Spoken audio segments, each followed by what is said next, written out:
Hello there, I'm Jan from JB Crafts. Thank you for joining me today at my channel here on YouTube, and I have another video tutorial for you today. And seeing as this is Remembrance weekend, I thought I would go down the route of the poppies. I do like them as a flower.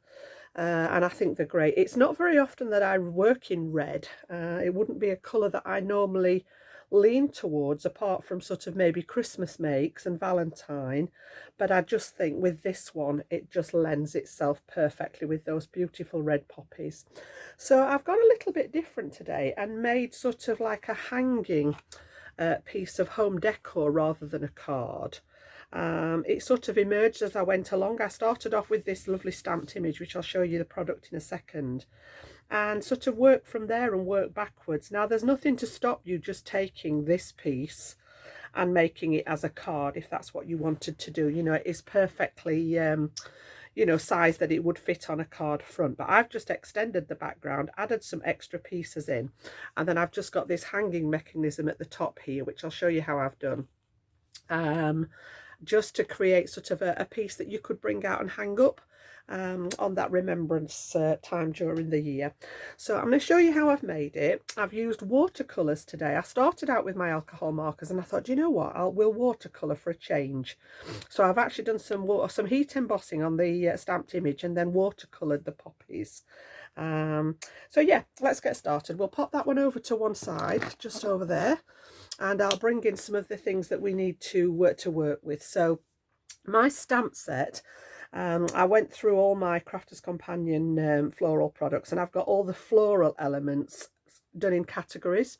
So I had a look at the poppies section, and this is what I came up with, and it's an old product from them. It's called You Mean So Much to Me, and it's from their floral frame stamps and dies. There were several of these with different floral elements on, but I just thought this was perfect for what I wanted today. So we're looking at that central panel on there.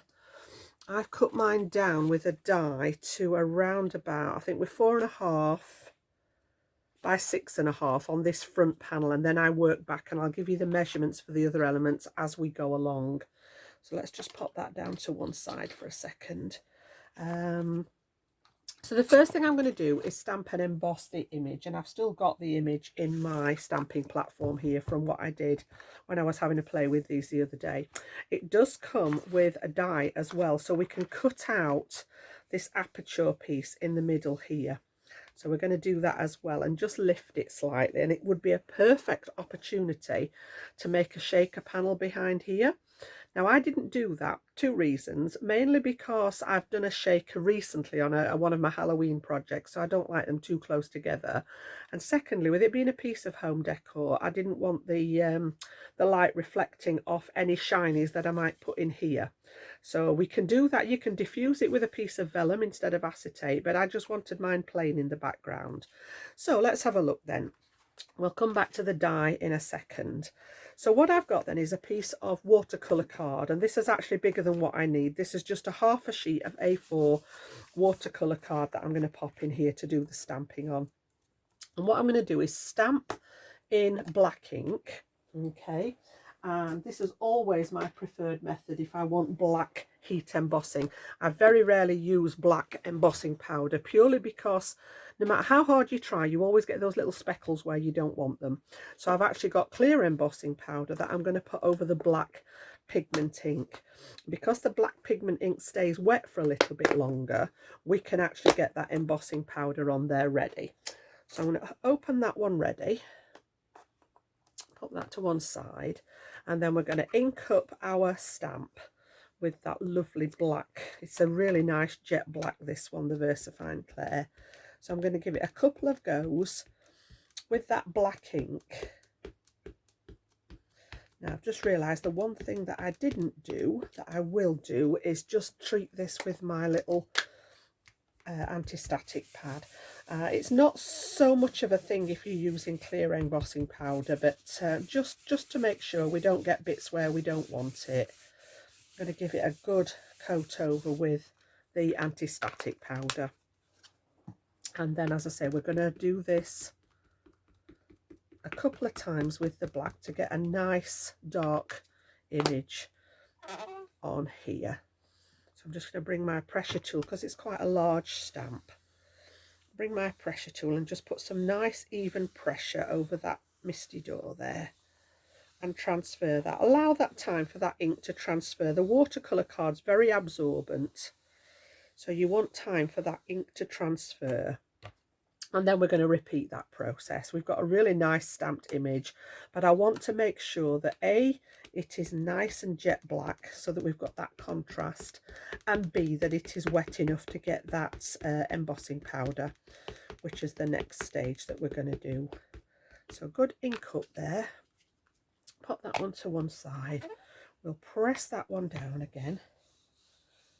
Okay, give it a really good press. Transfer all that ink, and then we're good to go with the embossing powder. So I'm going to take that out and sort that out afterwards. And then we're going to add some clear embossing powder to this.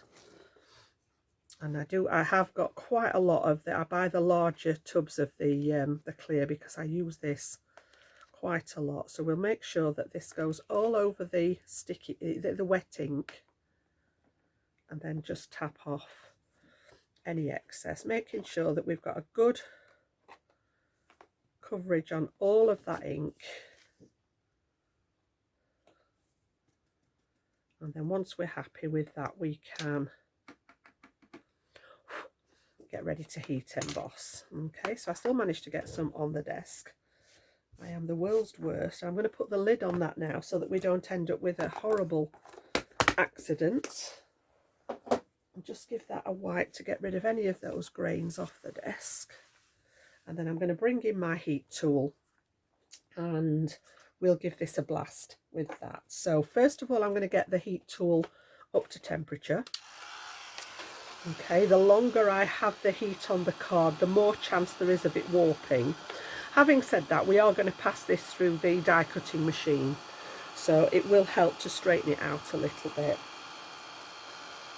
So just make sure that that comes up to temperature. And then once it's nice and hot, hold that with my little hot hands there. And I'm just going to pop this onto that clear powder, melt it, and then you'll see that lovely black shiny sort of image come through. And when I'm watercoloring, I do like to do this because it gives a little sort of boundary for the water. You've almost got like a little edge around the design, so when you're adding water, it doesn't sort of transfer further than you want it to. So it's a nice finish. We've got that lovely shiny finish, but as I say, it acts as like a little boundary for the colour. So we'll just swap that over and finish that last bit there. And as soon as it's melted, I'm moving on to the next part. Make sure we've got the whole thing melted. I usually give it a little tiny blast on the back just to try and help straighten that card out. And then we're good to go there. Pop that under there. And you can see it has warped that card, but you know, it does pop back into place. And like I said, we're going to put this through the die cutting machine, so again, I'm not too worried about that aspect of it. So I'm just going to give it a second to cool, and then we'll just take away any of that excess powder from the anti-static pad there, and then we're going to do some watercolouring. So I'm going to bring in my craft mat. And I'm going to use my inks today to do the watercolouring. There's lots of options for this. You know, you can use paints, you could use ordinary paints, you could use shimmer paints, you could use sparkle pens, lots of different ways. Some of you may have the Tim Holtz crayons, the watercolour crayons, that kind of thing. There's lots and lots of different ways. You could use your markers if you have watercolour markers. But I'm actually going to use a couple of my distress inks. I've got Candied Apple, which is a really nice bright red for the poppies, and a little bit of aged mahogany just to add some depth to them in the centres there. So we're going to start off with that lovely bright red. I've also got 2 pots of water. Now the aim is to try and keep one of these clean and the other one is to rinse the brush out in. Now it doesn't always work that way because I usually end up forgetting, but that's the idea. So, and I need some paper towel as well. We'll just grab some of that as well, just so that I've got something to blot my brush on there as well. Okie dokie. So first thing we're going to do then is transfer a bit of that ink onto here so that I've got a working palette, and that's that Candied Apple. I've got a really small brush. This is only a number 1 brush. I prefer that for the smaller areas. I'm going to start up at the top, and first of all I'm going to flood the area that I want to colour with water.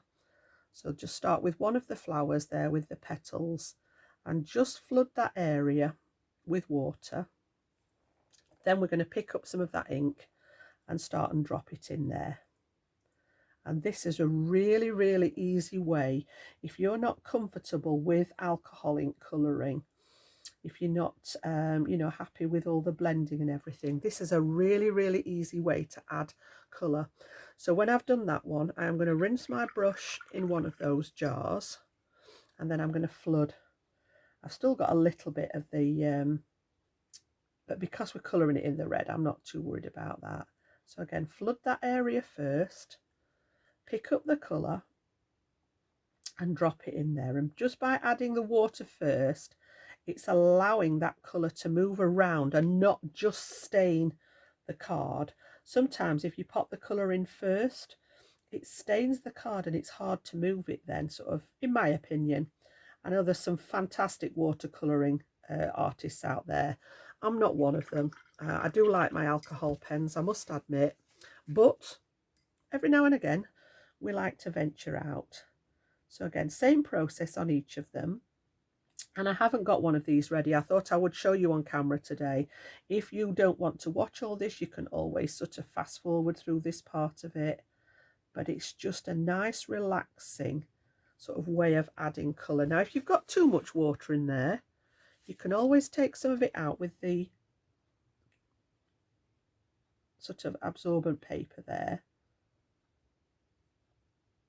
And I'm going to go around all of them with the red first, and then go back in once this area is dry with that darker red, that aged mahogany.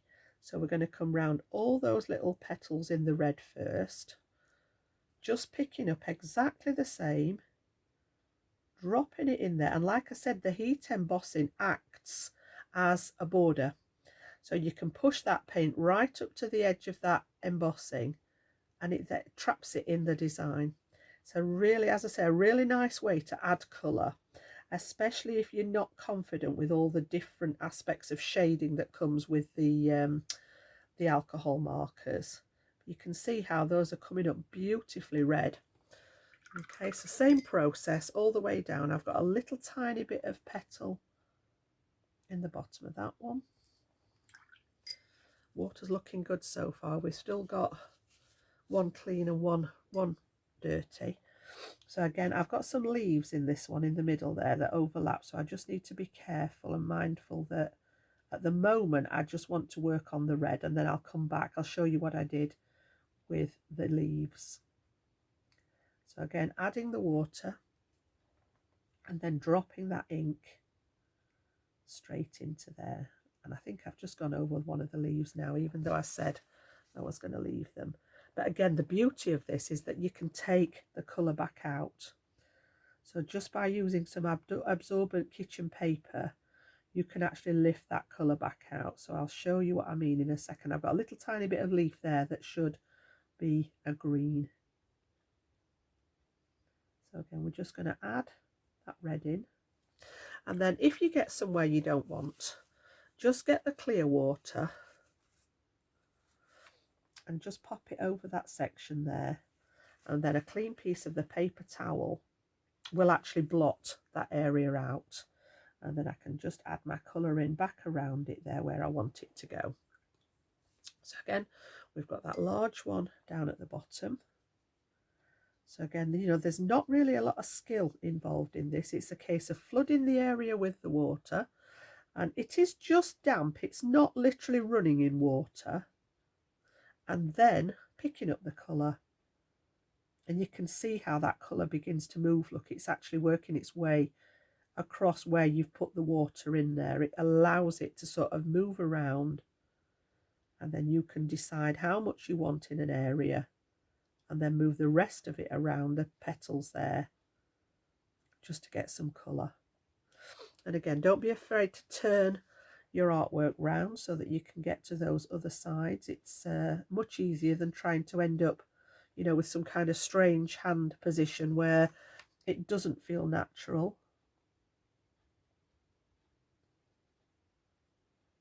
So again, just really, really nice shades of red in there. And then we're just going to finish this side.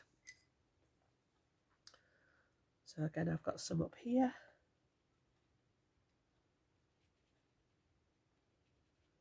Same again, we might need a little bit more ink, but I can always add some more from my ink pad.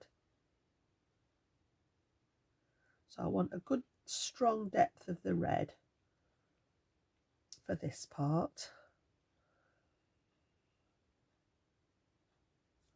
Just pushing it up to that sort of embossing where that little barrier is. And then if there's any bits gone, I can just see I've just gone out of the lines there. I will wait and show you again, similar to what I've just done here, to clean that bit out when I've done the rest of it. So again, we're just going to carry on with that ink, dropping that into that design. And this is why I just chose a very small paint. Oh dearie me, that one was a proper shoot out the line there. But yeah, this is why I only small. I can imagine the mess that I've got in with a larger paintbrush, I'm sure. But yeah, as I say, we'll clean all those little bits up when we've finished. And again, one of the sort of saving graces of watercolour. You can do that with alcohol inks, but it's not as easy as it is with the watercolour. So before that bit stains the card too much, because I've got quite a big area there, I'm just going to drop some water on it. Let that water seep into the card. And then use a clean area on my, see it's gone? You know, it's just like magic. And just keep repeating that until your little mistake's gone. So we'll do this bit here while we're working on it. See, it pulls it out. You can see it pull the red out.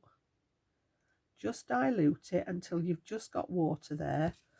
And then use clean parts of your tissue to clean it all off. Very, very forgiving. And you can go around and do that and tidy up. Now I have got a little bit of less colour in this one now, so I'm just going to add a bit more of the ink. I think my ink's getting diluted now actually because I keep going into it with a wet brush. So what we can do is just add a bit more of that red ink out there. And we can just finish these last couple of petals off. So we've got red in that one.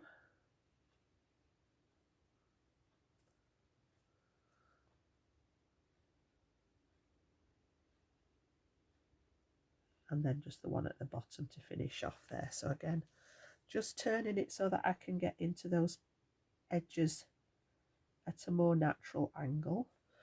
And then the very last one there, again I've got some leaf there, and I've got some leaf, I've got a little bit of petal there.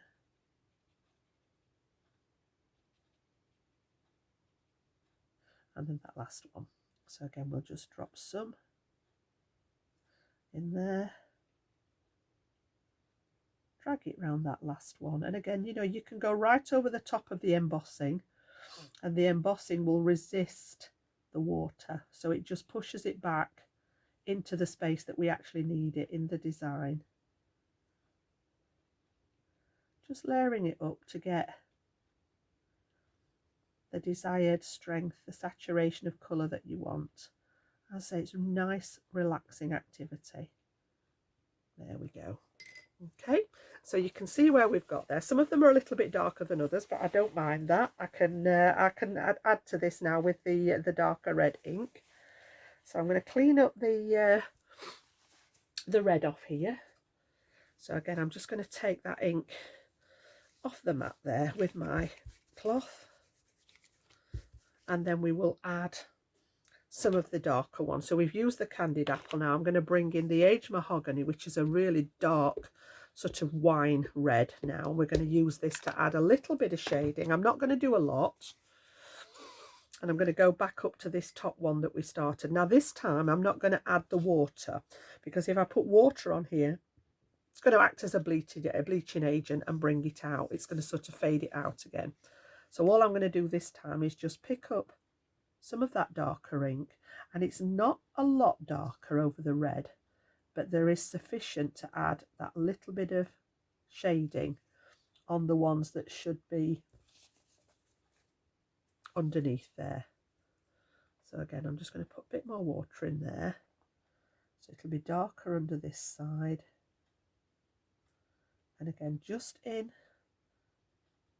those base areas, I'm just going to flick some of that darker ink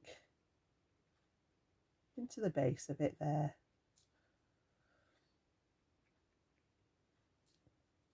You can just see this starting to take shape now. And again, I'm not being too fussy about where this goes. I'm going to I'm aiming for the bottom edges of the petals, and then where they're overlapping, there would be a little bit of shadow. But again, I'm not being too precious about it. I just want to get some little bit of a definition going between the two layers there. And again, you know, quite often your stamps you can see where those black lines are that are creating the idea that there's some shadow. Again, we'll come up to the top here with this one.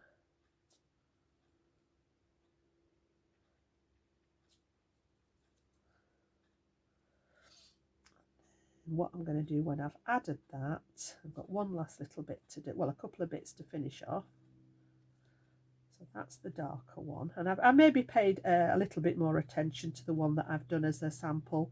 You know, you've got plenty of time to do this at home. I'm just conscious now that we've been spent, you know, the first 10 minutes colouring there, but sometimes it's actually nice to see the process. You can see, so if I hold this up now, you can just see we've got that bit of definition. Now in places there is actually more of a line, so all I've got now is a really damp brush, and I'm just going to blend where there is a definite edge between the two colours, just with the damp brush, tiny little bit of water, and just flick it into the colour that we started with, so that there's a bit more of a blend there rather than just a harsh red line and then a darker maroon line. So yeah, I think that's absolutely fine. We've got that beautiful red in there.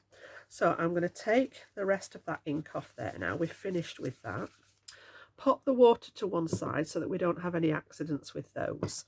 And then I was looking at the green, and first of all I thought, right, we'll carry on with the ink, but they are very small spaces.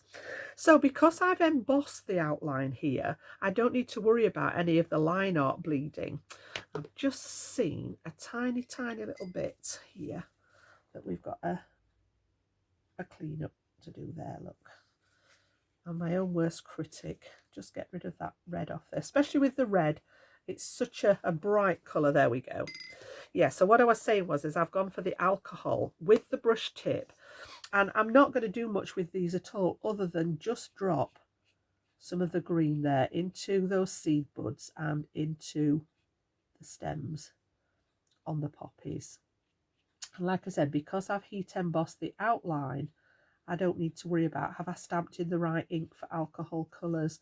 But I just thought this was safe. They're very tiny areas, and although I was using a small paintbrush, I thought I was pushing my luck a little bit to try and get in there with the paintbrush. So again, I'm just using that fine tip on my brush markers and just dropping that green ink straight into that embossed area, so we can do the bits that overlap the flowers there. Doesn't interfere with the watercolour at all. Got a little bit down here, and I just think the combination of the red and the green is a lovely palette. You know, you've only got to think Christmas where you start. I can't wait to get started on the Christmas projects. They're coming soon, guys. I need to get all my Christmas products out and have a look through. Oh, one last one up there. And then just as a final touch, I've actually got a sparkle pen, yellow, goldy yellow sparkle pen. And I'm just, where there's not a lot of area in the centres, but where there is a little bit of area there, you can see there's some white here. I'm just going to drop that sparkle pen in there, just to add a little bit more of a contrast to the centre of the flowers. Let's say some of them are all black where they're embossed. And then I've just noticed a tiny, tiny, tiny little bit of stem there. There we go. I think that's looking good. So that's my design actually good to go there. So what we need to do next then is we need to add our centre. I'm going to cut out. Now you don't have to. You could stamp straight in here if you don't want to cut it out. As I say, it makes a great shape to put shaker pieces inside if that's what you want to do. So I'm just going to grab some low tack tape there. Whoops. And then we're going to position this. Let's move this one out of the way now. We're finished with that one. So my cutting line is in the centre of the die. So as long as I can see all my image all the way around here, I know it's not going to cut too close. And I just want to just excuse my head for a second, because I just need to make sure that that is directly over the top there. And then I'm going to tape it in place, but tape it to the inside so that it doesn't pull any of the ink. Now I did this in 2 passes, but I also want to cut this down. So you could actually do that with your guillotine, your paper trimmer, or we can use a die. And I've got a rectangle die that's the 6.5 by 4.5. I think we decided on, didn't we? Yeah, 6.5 by 4.5. And I'm going to position this at the same time so that we can do the one pass through the die cutting machine there.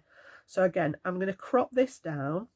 I want to sort of centre pretty much my design, and I'm just going to eyeball, you know, that all the pieces are roughly the same distance from the edge. So I've checked here, here, here, and just sort of a position that you're happy with.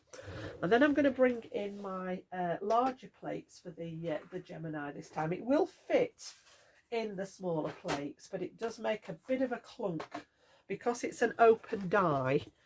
It does make a bit of a clunk, so I'm going to go for it on the large plates, put my cutting plates on top, and then just bear with me while I bring this through my machine here behind me. Just pass that through the Gemini, and that should cut both of those areas at the same time for me.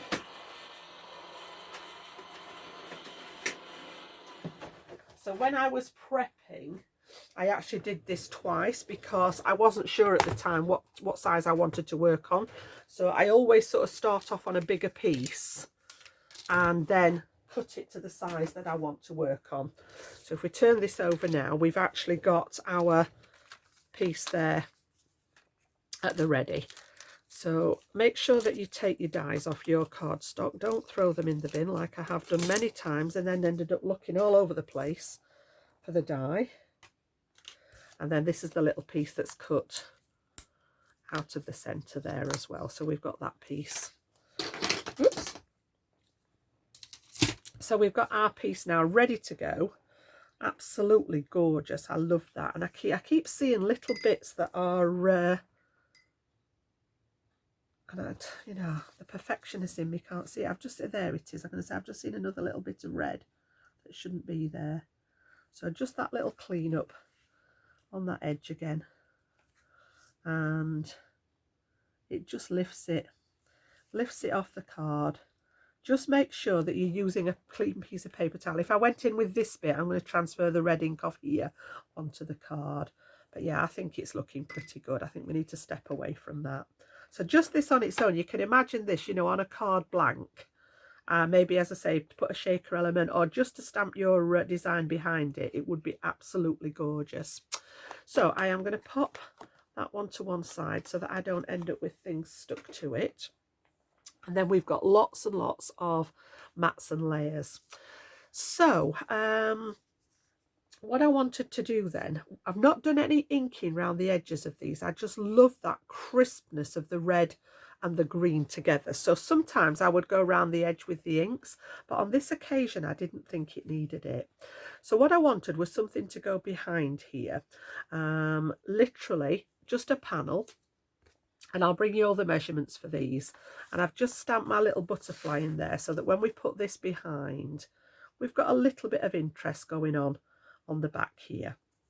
So I've got I just wanted black around here. All right, so my black panel there is just a bit bigger at 6 3/4 by 4 3/4. So it's 1/4 of an inch bigger than the panel we've just cut with the die. And then I've gone a wee bit smaller because this bit's going to disappear under the back here. It was just somewhere. Initially, I wanted to stamp my sentiment in here. So the idea is that you could pop your sentiment in the background, but I couldn't find anything that was small enough that I wanted to use for this occasion. So I ended up with my sentiment on the top. But you could position this in your stamp positioner, pop your stamp where it needs to be, remove this layer, and then stamp your sentiment inside. Now I'm actually going to put some foam tape on the back of mine. Again, you know, you can keep it flat. It's optional, but I just want to raise this a little bit with some of my foam tape. So we're just going to pop a couple of pieces down either side, just so that I've got that little bit of dimension going on. And then I'm going to pop one on there and maybe a little bit at the top just to support that top edge. And then if we go, seeing as we're going to do it properly, we'll just pop, I should have gone across the bottom first really, but we want a bit in there, a bit in there, and seeing as I've got a tiny bit left, so that it's all supported nicely to go on here. Okay, so if we take that off, we can get this part ready. I don't know how I've managed to get red on the back of there already. Yes, I do. I've got it on my fingers. Do you know, I am the world's worst for transferring. I don't know about you guys when you're crafting, but I am the world's worst for transferring colour. Now, hopefully, this is going to hide underneath, so we're not too bad with that. So all I want to do now is remove the backings off my foam tape. And this is just 1mm. Again, as I say, if you want it any higher than that, you can either use a thicker foam tape or you could double up the tape. Or like I said, you know, if you don't want the dimension on it, you can keep it flat. So just remove those backers, and then we can get this one put together, and then I will talk you through the rest of the layers. I have prepared some of the layers because I wanted to concentrate on that watercolour technique for this particular one. So the white's going to disappear in the background. I'm going to line this up with the black, and again I want to make sure that I've got a nice even border all the way around there, and then give that, so it's just giving a little bit of a drop shadow, which is where the foam comes in. It's just where this cut edge is, you've got that little bit of drop shadow in the background there. So that's my main piece, and like I said, this would fit perfectly now on a 7x5 card. You go up another 1/4 of an inch, this would go perfectly. Have I got one lying about one? Let me have a little look. I don't think I have. Not handy. Let me look. This is the one that I made the other day, is a 7x5, and again, like I said, this could go onto there perfectly and be your actual card. I'm still transferring red ink from somewhere. I'm not quite sure where from, because I've just had a look at my hands and they appear to be clean, but I've managed to get red ink all over this now. So let's just give them a good spritz with the water. I don't know where it's coming from. I have got it on my fingers, but I didn't realise it was wet. But again, you know, we can come in with the old water and just sort of eliminate. I've got it all over there from somewhere, unless it's on my, wonder if it's on the desk. Maybe I've got some bits here, look, on the desk. Maybe that's where it's come from. By gum. Good Yorkshire saying for you there. But yeah, we can just dab it off. Maybe that's where it's come from. Look, I've got it on the desk. Right, rid of the red. This is why I don't choose red very often. There we go. We've got rid of the red, and we've got our piece at the ready now. Look, it's coming everywhere. You'll be laughing at me like crazy. Just stop. Stop transferring. Right, I'm going to put that to one side and not touch it now. We don't want any more redding. That's my top layer ready. Okay, so what I wanted to do then from there was build up the background to make that lovely sort of total piece. And this measures 9.5 by 7, and literally arrived at that size just from building up the layer. So I started with this top layer and then went backwards with the white, the red, and then the black. Okay, so what I've done is I've got the next layer ready, and again I'll talk you through this. So we've got 2 layers. I've got a piece of white textured cardstock. Now this is out of one of my paper pads that I ordered from Amazon. I wanted some black and white papers, and again very inexpensive, 8 by 8 papers, and you've got all these different designs. There is only one of each, but you get 20 different designs in here, and I love the black and white behind things. So I chose this one, and I've literally cut it in half. So I've got a strip that is 8 inches by 4, and I've split it between the 2 projects because obviously I replicate my project, so I've got that piece. So the white piece needed to be just a fraction bigger, and then I've gone bigger again with the red.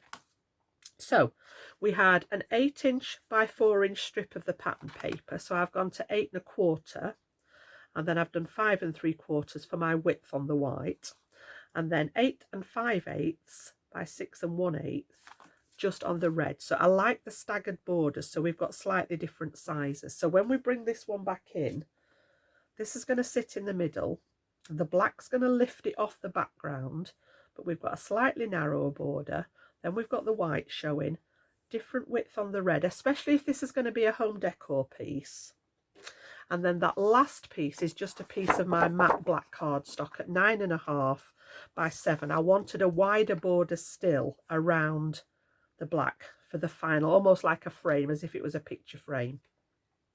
And then all I've done is add some black satin ribbon.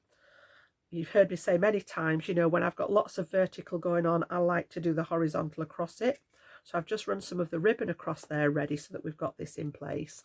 And I've added all these layers together with my all-purpose glue, which is very, very strong and dries quite rigid, so it's giving you extra support. If this is going to be hung on a wall, you don't want something that's really flimsy. So again, by adding the all-purpose glue, it's helping to strengthen all the pieces. So I'm going to put this one straight on the back. I did take the center out of my red purely because I think, you know, Christmas coming up, the red cardstock's going to be quite useful. And I don't have you know, an unlimited supply. I've got lots and lots of cardstock, but wherever I can save it, I do. So this one's just going to sit with a nice even border all the way around the black there. So I'm just going to eyeball that and get that one in place.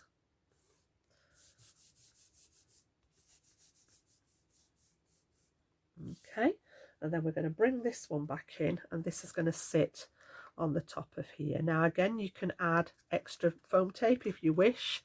I am just going to carry on with my all-purpose glue there just to add some strength. Plenty on the back of there on this occasion. I normally say less is more with the glue, and again this is going to sit. Now it's not quite, got a slightly narrower edge here than I have at the top, so that's just the way the proportions sort of landed by using this piece of pattern paper. So it's slightly longer than it is on the width there, but I'm just eyeballing these areas and these areas to make sure that we're about central, and that's the beauty of using that wet glue. And then we can leave that all to dry. Okay, and then I needed some way of actually mounting this for the wall. So what I did was use one of my little tag dies. I've used this one before, and I've created I've cut them 4 times in the black. So I've used that second size up there, and I've stuck 2 together so that they are really, really nice and sort of rigid. Punched a hole in the top, and I've put little red eyelets in the top there. And then I'm going to put these behind here and use them as a feature for the hanging element of the card. So I've got some red line tape on the back, well, it's actually on the front here. It's going to stick to the back of the design. So we're going to take the tape off ready. It's been a little bit clingy. If it does cling like that, make sure you've burnished it well, and it should release that red line part. There we go. And purely because this is going to go as a hanging element, I am going to add a little bit of my embellishment glue to the back as well. And what I've done is I've measured across the top here. So this was the 7-inch width. I've come in 2 inches from either side, and we're going to pop these little tags on the back. So just to be doubly safe, bearing in mind we're going to hang this, I am going to put a little bit of wet glue in there as well. I want the red part of the eyelet facing forwards, and then I'm just going to put these with a little bit of the tag popping up over the edge like so. And then we're going to do the same with this one, just to add that extra strength in there. And we're going to do, so I'm just sort of eyeballing where the centre is there, and then I want them popped up around about the same height from each other. Just have a look on that side. Yeah, they look fine, and give those a really good press down. And that's going to be my hanging mechanism there. And then, as I said, I did consider initially when I started this, just like on the packaging, the sentiment was in the background. Now there are a couple of small sentiments in here that would fit that description. So if you wanted to just put one of these in, these have been designed. So you're in my thoughts, you mean so much to me. These have been designed to fit in here, but I wanted this specifically for Remembrance. I want it to be, you know, a piece of home decor that I can put up for Remembrance weekend. So I've literally gone through my stamp sets. I spent quite a while looking through the stamp sets, and this is another old Sarah signature collection called Caring Thoughts, and settled on the one here that said with a grateful heart. I just thought that was really nice for this particular design. So as I say, I went through, I wanted something that had Remembrance on it and couldn't find that at all, but I thought that actually fit the bill nicely. So I've just stamped that on a bit of the white, put it mounted it on a piece of the scrap of the black, and we're just going to have that stuck to one side like that. So I'm going to use a bit of the red line tape again, because we're going over the heat embossed area that we've coloured. So we've got a lot of different things going on. So I'm going to cut a bit of the red line tape, and I do use every last scrap. You can see I'm virtually down to the reel here, but every last scrap of the tape, I'm going to hold that in position where I roughly want it to be, so around about there. And then I'm going to put a piece of that over the top. Now we are losing one of the flowers, but you know, I'm okay with that. Take this off. And again, this one now can sit.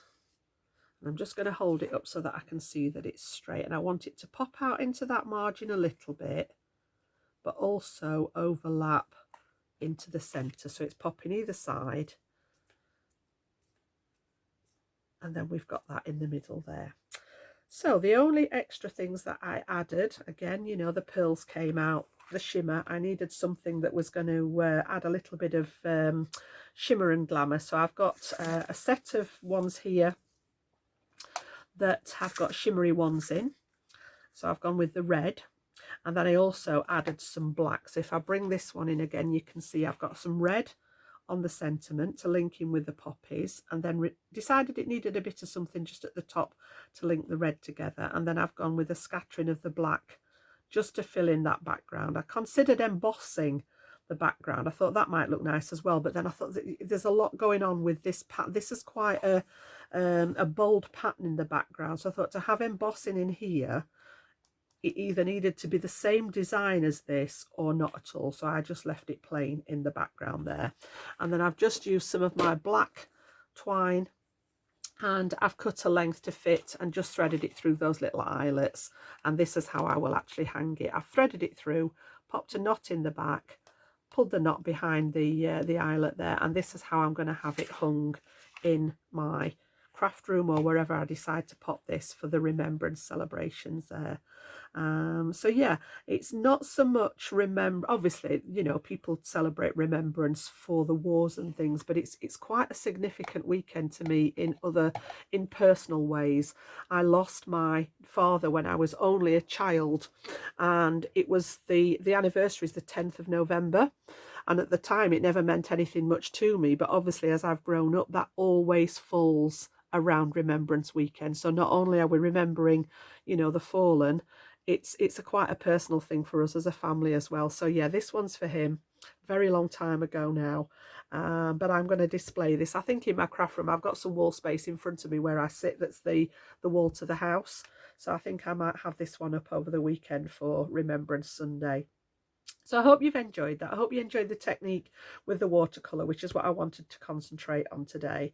And just something a little bit different again. But like I said, you know, if you wanted to do it as a card, it would work equally the same. So dig out those things that you've got in the stash. That's what the channel's all about. You know, dig them out and use them. We buy them, we hoard them. I'm exactly the same. I'm a crafter. I've got boxes and boxes of stuff that probably haven't even been opened. Get in there, dig them out, have a look through and use something that you've not used for a while. Show me what you've made if you're going to have a go at it. So enjoy the rest of your day. I'll be back very soon with another tutorial. It's nearly ready to, I'm going to go get all the Christmas stuff out, I think, ready, and I will be back soon. See you then. Bye-bye.